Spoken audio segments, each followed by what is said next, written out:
তুই পাঁপড় ভাজতে পারিস? হ্যাঁ, দে ভাজ, আমাকে ভেজে খাওয়া তো দেখি। ওই দেখ, ওরকম করে ছুড়ে দেয়। কি কি করবা? কি উঠাবো? পাপড়। স্কুল হবে না আজকে? কি বারে হবে বল? কবে হবে? ছুটতে পারে। কি বার? ছুটতে পারে। ছুটতে পারে? ও, খাবার দেবে আজকে? না। কবে দেবে? ছুটতে পারে। কি বারে? ছুটতে পারে। ভালো করে বল। ছুটতে পারে। ছুটতে পারে? দেখো গাছ, শুক্রবারে বলছে ছুটতে।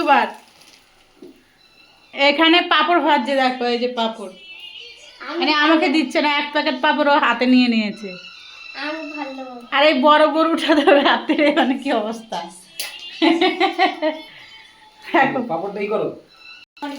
এখানে পাঁপড় ভাজা হচ্ছে। এই পাঁপড়গুলো আমি রেখেছিলাম 100 টাকার 6 প্যাকেট পাঁপড় রেখেছি আমি, কিন্তু পাঁপড়গুলো খেতে অতটা টেস্ট নাই। যখন আমাদের মানে দিয়েছিল তখন অনেক মানে ডায়লগ দিয়ে এই পাঁপড়গুলো দিয়েছিল, বলেছে অনেক সুন্দর হবে, ভালো হবে। বল বাবা কি বলেছিল? বলেছে অনেক ভালো হবে খেতে, অনেক সুন্দর হবে, নিয়ে যাও বৌদি, এরকম বলে বলে পাঁপড়গুলো আমাকে দিয়েছে। কিন্তু পাঁপড়গুলো সত্যি কথা বলতে একদমই টেস্টি নেই, আর খেতেও একদম ভালোই লাগে না। আমি কটা ভেজেছিলাম এর আগে, আর আজকে কটা ভাজি, এখনো অনেক পাঁপড় পড়ে আছে। বল কতগুলো পাঁপড় নিয়েছিলাম? অনেকগুলো। তুই পাঁপড় খেয়েছিলি, কেমন লেগেছিল? ভালো না?